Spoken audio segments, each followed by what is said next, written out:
এই ভাট বাউল এবং দিঘিউনের ডাস্টবিনের যে দুর্ভোগ, আজকে পুরা এলাকা আমরা ভোগান্তিত হয়েছি। হাজার হাজার মানুষ এবং স্কুলের প্রবলমতি শিশু এবং এই এলাকার সাধারণ মানুষ। আমি সাংবাদিক ভাইদেরকে দৃষ্টি আকর্ষণ করে বলছি, আজকের এই প্রতিবেদন, আজকের আমাদের এই সাধারণ মানুষের প্রতিবাদ আপনারা ডিসি মহোদয় এবং ইউনিয়ন মহোদয় এবং সরকার বরাবর আপনারা তুলে ধরবেন। এই যে আপনাদের প্রতি দৃষ্টি আকর্ষণ করে বলছি, আমরা আন্দোলন সংগ্রাম করে আসছি এবং এর মধ্যে হাইকোর্টের স্টে অর্ডারও আমরা নিয়েছি, কিন্তু মানিকগঞ্জের আওয়ামী দুঃশাসনের 17 বছরের এই ফল আজকে আমরা ভোগ করছি। এখানে আওয়ামী লীগের নেতারা তারা আমাদেরকে ভয়ভীতি হুমকি দেখিয়ে, এই জীবন নাশের হুমকি দেখে আমাদেরকে এই ভাগার আন্দোলন ব্যর্থ করার জন্য এই ভাগার অবসান করার জন্য আমরা আজকে মাঠে নেমেছি।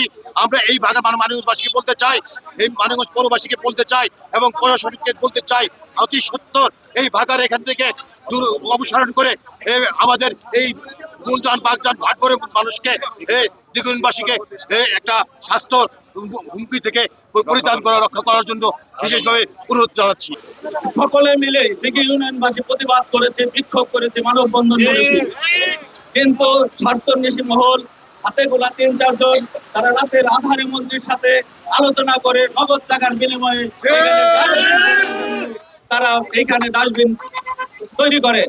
আমি বারবার ডিসির সাথে কথা বলেছি, পৌর মেয়রের সাথে কথা বলেছি, আপনার পরিবেশ অধিদপ্তরের সাথে কথা বলেছি। তাদের বক্তব্য একটাই, খোলা আকাশের নিচে এরকম কোন ডাস্টবিন হইতে পারে না, কোথাও এই ধরনের ডাস্টবিন হয় নাই। তারা আমাদের এই সরল মানুষকে, কৃষকদেরকে মিথ্যা আশ্রয় দিয়ে তাদেরকে প্রবণ দেখিয়ে বলছে এখান থেকে গ্যাস উৎপন্ন হবে, এখান থেকে বিদ্যুৎ উৎপন্ন হবে, এখানে সম্পূর্ণ নিরাপদ এবং সুন্দরভাবে একটা প্রতিষ্ঠান হবে। তাদের কথায় বিশ্বাস করে আমার গরিব কৃষকরা নির্দ্বিধায় জমিগুলো দিয়ে দিচ্ছে, কিন্তু তারা পরবর্তীতে প্রতারণা করে তাদেরকে একের পর এক ক্ষয়ক্ষতি করে যাচ্ছেন। আপনারা জানেন ডাস্টবিন দিনে দিনে আরো ব্যাপকতা লাভ করছে। মূলত যে জায়গাটা ময়লা ফেলার কথা সেখানে না ফেলে আশেপাশে ফেলে পুরো জায়গাটায় তারা দুর্গন্ধ করে আজকের দিকে ইউনিয়নবাসী অত্যন্ত লজ্জিত। এখন আমাদের বলতে হয় ডাস্টবিনের কাছে দিঘি ইউনিয়ন, এই ডাস্টবিনের পাশে রয়েছে হাই স্কুল, প্রাইমারি স্কুল, আপনার দিঘি ইউনিয়ন পরিষদ, মসজিদ, মাদ্রাসা সহ অনেক প্রতিষ্ঠান, যেখানে এই প্রতিষ্ঠানের কাছে কোথাও এই ধরনের ডাস্টবিন প্রতিষ্ঠা হয় নাই।